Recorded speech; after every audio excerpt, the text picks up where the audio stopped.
HOA cannot impose additional fee on tenant for service animal facts. A tenant signed a lease and is going to move into a townhouse.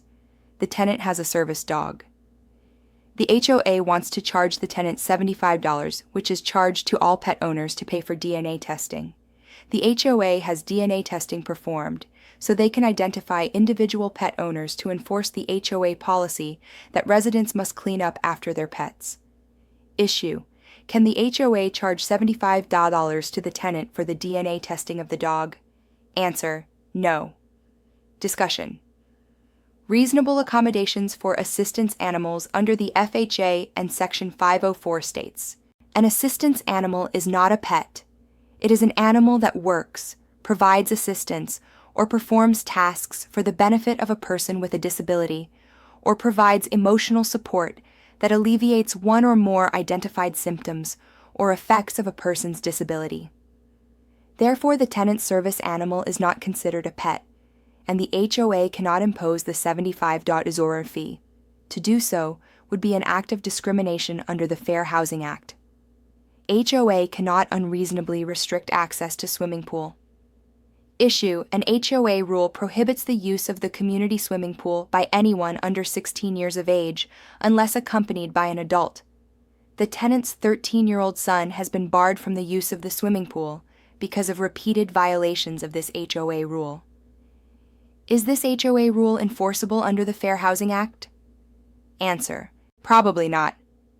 The Fair Housing Act, with some limited exceptions, e.g., housing for senior citizens, prohibits discrimination in housing against families with children under 18 years of age.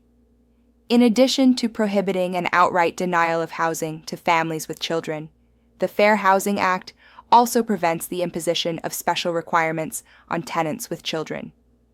For example, tenants with children cannot be segregated to a separate area of a community, and unreasonable restrictions cannot be placed on access to recreational services in a community.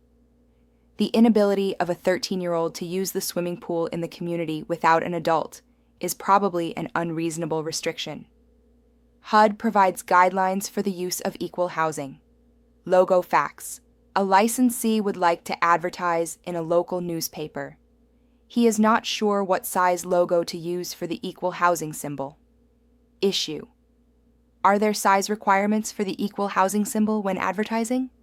Answer: see discussion.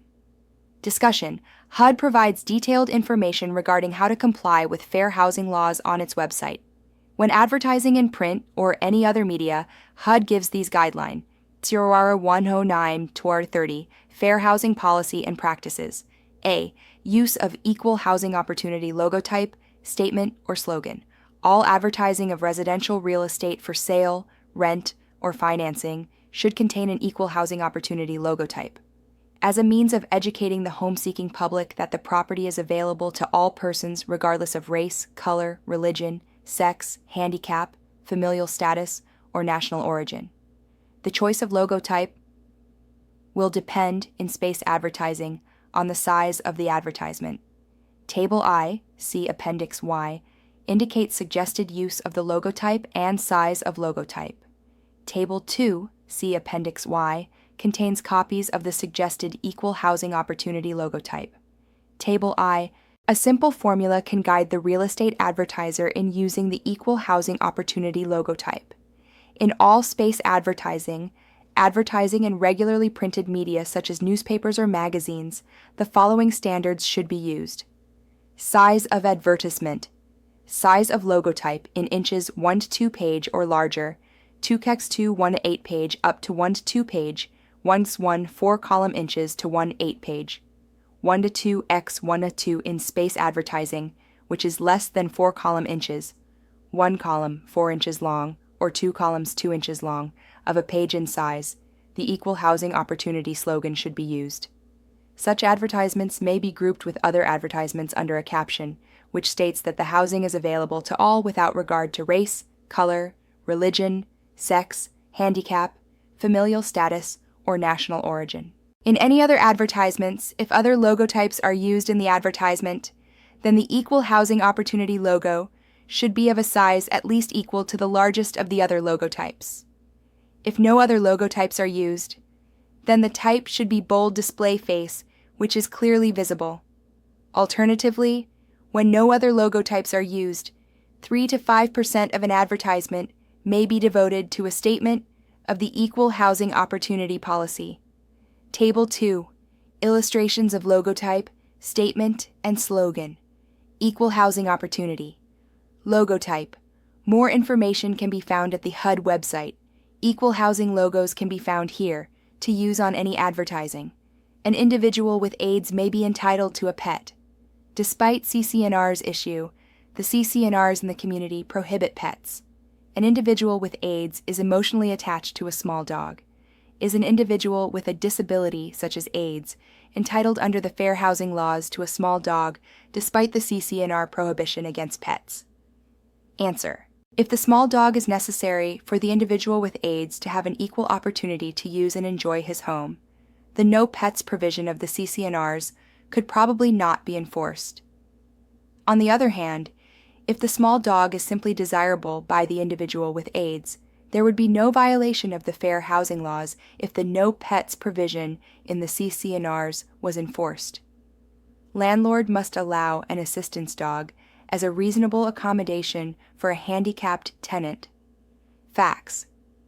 A landlord wishes to rent his unit to a handicapped tenant who uses an assistance dog. Issue. May the landlord charge a pet deposit for the assistance dog? Answer. No. Discussion. Charging a pet deposit would likely be an act of discrimination under the Fair Housing Act.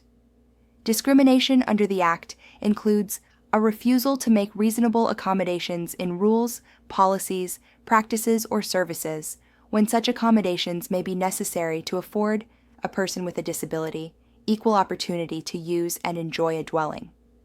42 U.S.C. Paragraph 3604F 3b.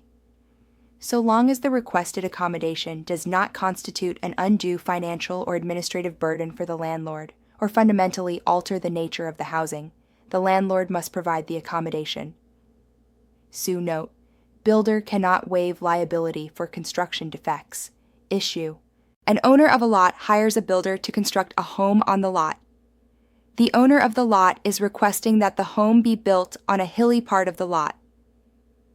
The builder is concerned about potential settling of the home is constructed on this hilly part of the lot. The owner of the lot is willing to waive any liability of the builder for constructing the home on this hilly part of the lot. Is this waiver enforceable? Answer. Probably not. A builder or other contractor generally has liability for any defective work for a minimum of 6 years. This liability is implied by law and generally cannot be waived. Buyer has a claim against seller for misrepresentation regarding repairs. Facts. During inspection, the buyer discovered issues with the sprinkler system for a home and requested repairs on the BINSAR. The seller provided an email detailing the repair and fix. The seller also provided a receipt for repair that the buyer now believes contained inaccurate information and was for a prior unrelated repair. The buyer did a walkthrough and signed off on the walkthrough and closed. After closing, the buyer alleges that he discovered the repairs were not done as requested in the BNSAR and as attested to by the seller. Issue. Even though the buyer performed a walkthrough and signed off on the walkthrough, can the buyer still seek to recover damages for the non-repaired items? Answer. Assuming the facts stated above are accurate, then the buyer may pursue claims and damages for the non-repaired item. The seller agreed to perform the repairs and stated that they had been completed. The buyer was relying on the seller's statements and assurances in that regard in closing on the home. If the seller made false statements regarding the repair, then the buyer can seek to recover the cost of the repairs, even though the buyer completed the walkthrough.